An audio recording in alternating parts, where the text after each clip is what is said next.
Let me start my presentation, challenges and changes in crop protection in South Asia. The idea is to take you for, how to say, a short trip. Don't worry, no air ticket, no luggage, we stay in the room.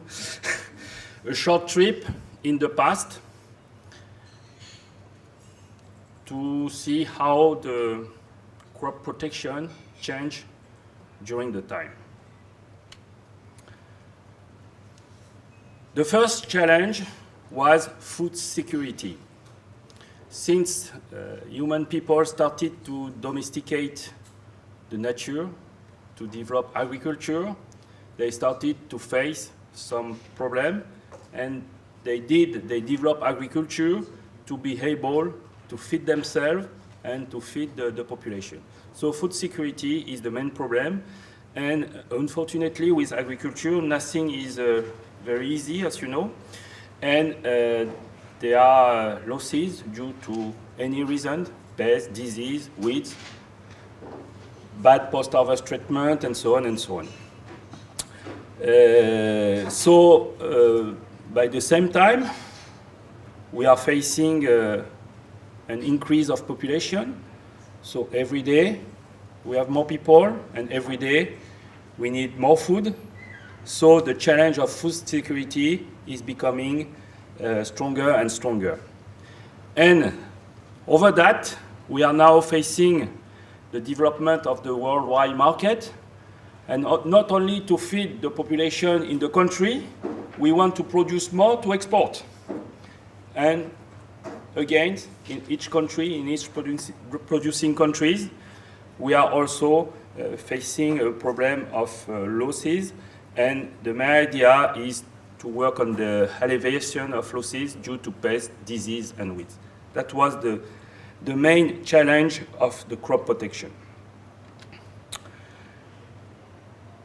We have to consider that everything is changing, is evolving, and the changes in crop protection were implemented according, and I should say not only in crop protection, but we are speaking about crop protection, according to the progress in knowledge and the progress in the application of some knowledge to agriculture. And when we speak about chemical crop protection, we have to keep in mind that it changes a lot since the First World War, with the development of the chemical industry.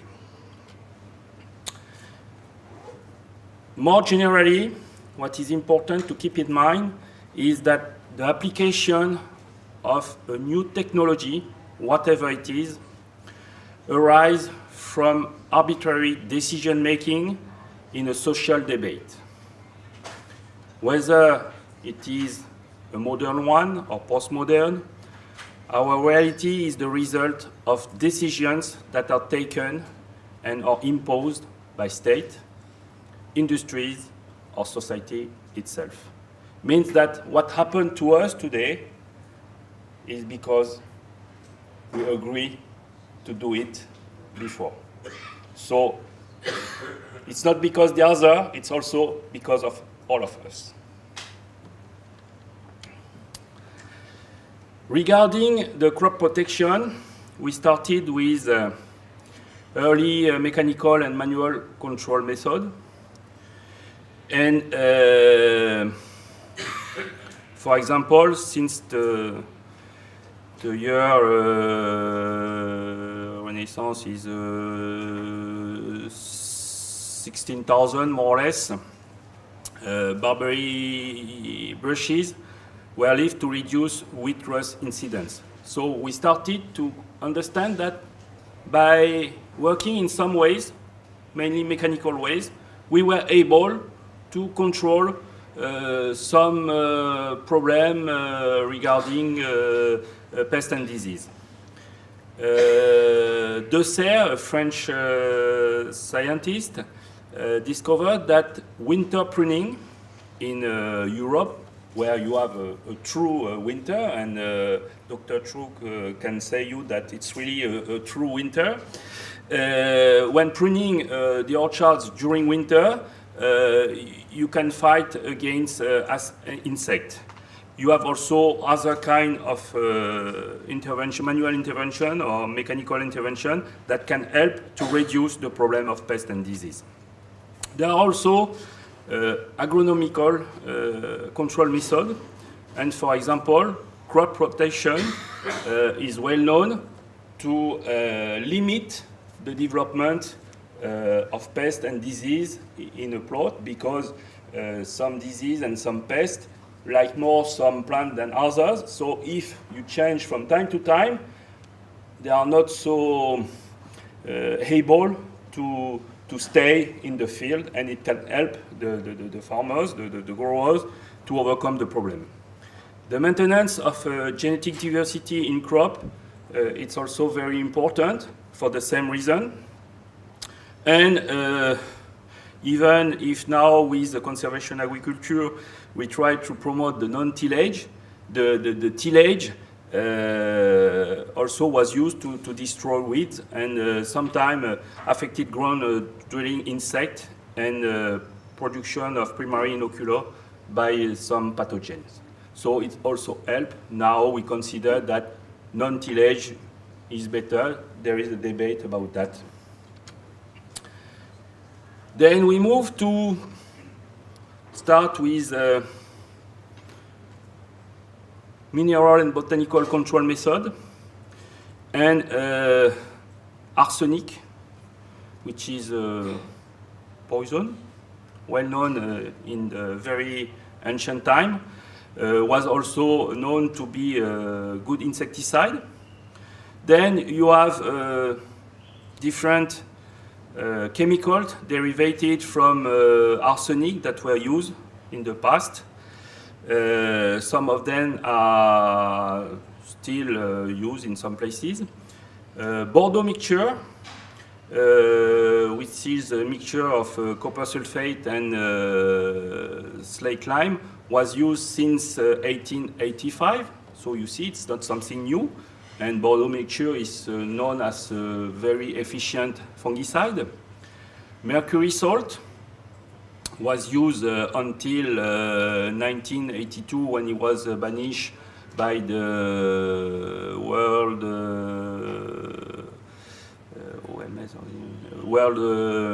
Organization for Health.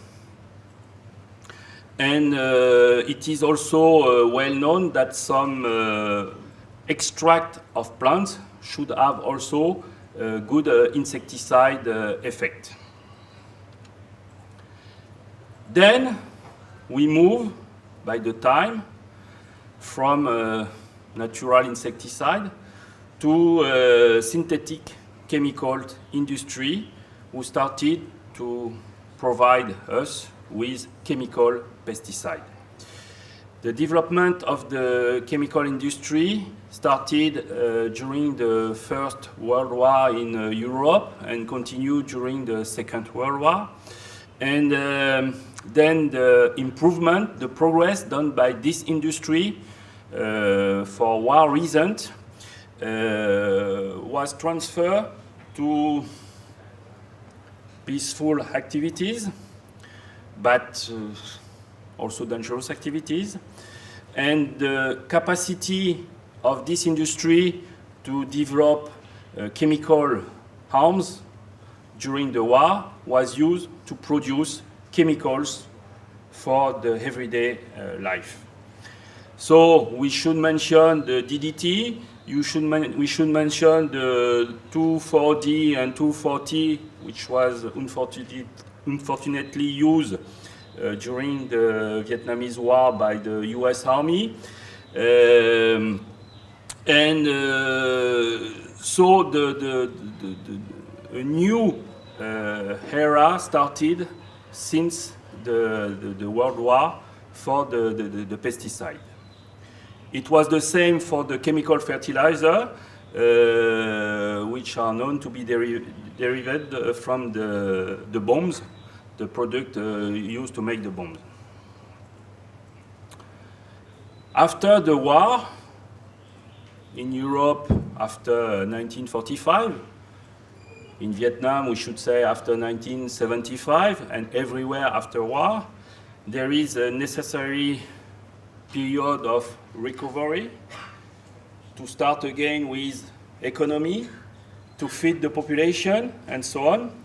So started what we call the Green Revolution.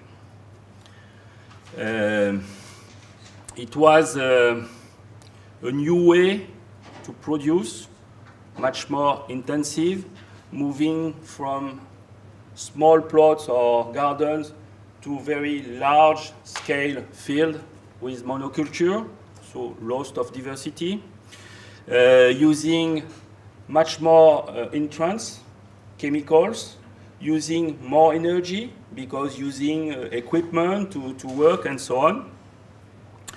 And we should also mention that the progress in agriculture for the Green Revolution was done by using a tractor, and tractors are derivated from the progress made to build tanks during the war to fight against enemies.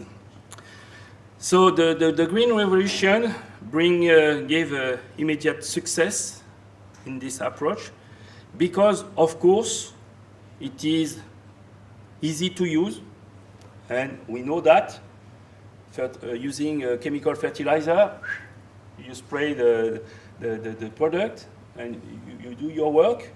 When you have a problem of pest or disease, using the sprayer, up, you can control immediately the problem.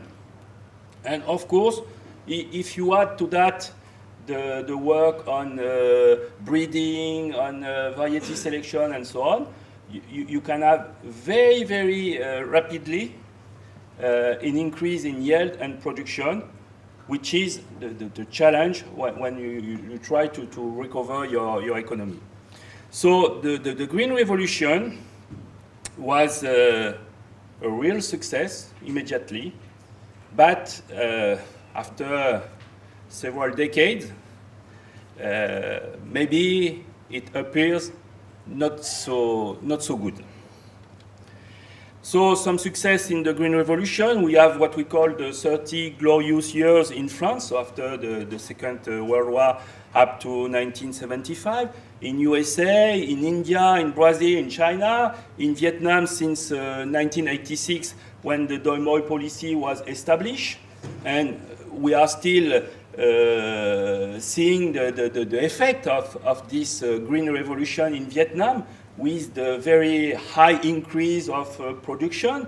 Vietnam is now able to feed all its population and is a very good exporter for many agricultural produces. But we have also to consider the negative effects of the Green Revolution. And the practices developed for this intensification in terms of yield production also increase the pest and disease risk. To develop what is the host plant resistance to disease, and to have also a poor effect on the soil health, because when using chemical fertilizer, of course you bring nutrients to the plant, but not organic matter. And for soil scientists, we know how important is the organic matter in the soil. Then everything continued to evaluate, and we started to speak and to move to what we call integrated control concept, introduced in the 50s by entomologists working on biological control. So, introducing the biological control. Continuing with the use of synthetic pesticide, it began to be recognized as giving negative effect. And Carson in 1962 published a book called Silent Spring, in which she started to show how bad was the effect of the chemical pesticides, and to try to promote, to banish the DDT from agricultural use. And continuing in this way to change, to try to improve the situation, we move to IPM, Integrated Pest Management, which initial aim was to bring together chemical control and biological control. Will it work? We will see later on. So IPM, the challenge was to mix chemical control and biological control with a definition from IOBC in 1973, which is a pest control system that uses a set of methods that satisfy economic, ecological, and toxicological requirements by giving priority to natural control and by respecting tolerance thresholds. Probably something good as an idea. What about in practice? IPM was to mix chemical control, so we know about chemical control, using pesticides, and biological control. Speaking about biological control, unfortunately, it has been work in terms of research as a parallel line, taking it inside a small group of entomologists and not mixing with other disciplinaries. It appears under three main forms, what we call the classical biological control, by introduction or acclimatization of parasites, augmentative or inundative biological control, and conservation biological control. At this step, I just want to introduce the fact that ACP, agroecological crop protection, is based also on conservation biological control.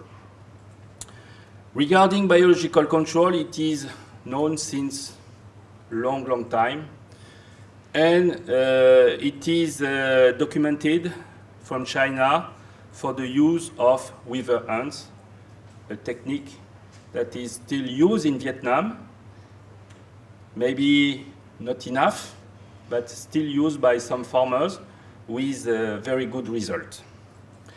In 1889, we had also some clear success of classical biological control in California to control the Australian citrus scale by using the ladybird, and it started also to be worldwide developed to control such kind of pest.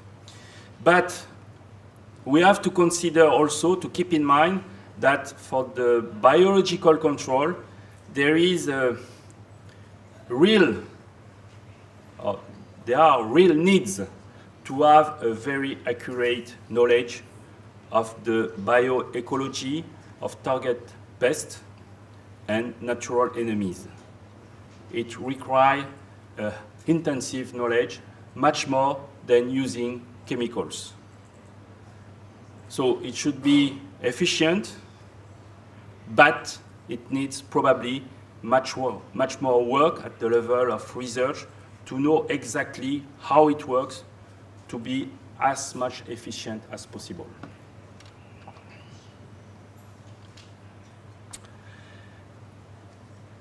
Why IPM started to be appreciated in the world because of the emergence of the challenge of pest-resistant pesticide.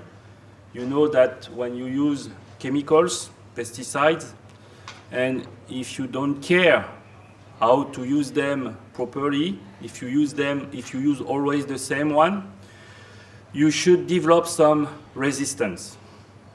And then you will have to use much more pesticide, use them more frequently at a higher concentration and so on. So it is the first challenge. To integrate also treatment thresholds. We know that it's also important.